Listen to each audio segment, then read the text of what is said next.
उत्तर प्रदेश के एक छोटे से गांव धर्मपुर में हरिराम नाम का एक किसान रहता था। गांव साधारण था, कच्चे मकान, मिट्टी की सड़कें और चारों ओर खेत खलिहान। अधिकतर लोग खेतीबाड़ी पर ही निर्भर थे। लेकिन गांव में कई लोग खेती को बोझ मानते थे, क्योंकि बरसात पर पूरी तरह निर्भरता थी। हरिराम गरीब था, उसके पास सिर्फ 4 बीघा जमीन थी। यही उसकी सबसे बड़ी संपत्ति थी। लेकिन उसका विश्वास था, धरती माँ मेहनत करने वाले को कभी खाली हाथ नहीं लौटाती। उसकी पत्नी सीता मेहनती और समझदार थी, और उनका छोटा बेटा मोहन अभी स्कूल जाता था, लेकिन छुट्टियों में हमेशा खेत में मदद करने पहुंच जाता। गर्मी की फसल काटने के बाद गांव के लोग बरसात का इंतजार करने लगे। हरिराम रोज अपने खेत की मिट्टी को देखता और सोचता, इस बार अगर अच्छी बारिश हो गई तो मैं धान और अरहर दोनों बो दूंगा।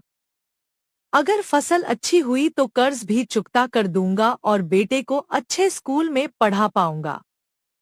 सीता ने भी उम्मीद से कहा, हाँ जी, इस बार हमारी किस्मत जरूर चमकेगी। बस भगवान बारिश समय पर करा दे। लेकिन किस्मत ने धोखा दे दिया। बादल तो आते, मगर बारिश नहीं होती। मिट्टी सूखती चली गई। गांव के कई किसान मायूस होकर बीज बोने का विचार छोड़ बैठे। गांव का बूढ़ा रामनाथ कहता, अब खेती में कुछ नहीं रखा, बस थोड़ा बहुत मजदूरी करके पेट पालो। कई किसान शहर की ओर जाने लगे, लेकिन हरिराम ने हार मानने से इनकार कर दिया। उसने कहा, अगर धरती माँ को पसीना चाहिए तो मैं पसीना दूंगा। अगर खेत को पानी चाहिए तो मैं कुएं से पानी खींचूंगा। मैं हार मानने वालों में से नहीं हूं। हरिराम ने बैल जोड़े और खेत जोतना शुरू किया। सीता और मोहन भी मदद करते। वह कुएं से पानी खींचकर खेत में डालता। गांव वाले हंसते, अरे हरिराम, 4 बीघा खेत में हाथ से पानी डालकर फसल उगाएगा? पागल है तू। हरिराम मुस्कुराकर जवाब देता, हाँ, अगर भगवान ने बादल नहीं भेजे तो मैं अपने हाथों से बादल बनूंगा।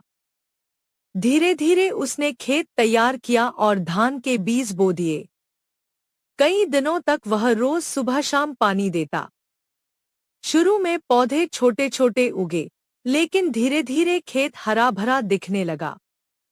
मोहन खुशी से कूद पड़ा, बाबा, देखो, हमारे खेत में तो घास नहीं, धान उगाया है। हरिराम ने बेटे को गले से लगा लिया और बोला, हाँ बेटा, यही हमारी मेहनत का फल है।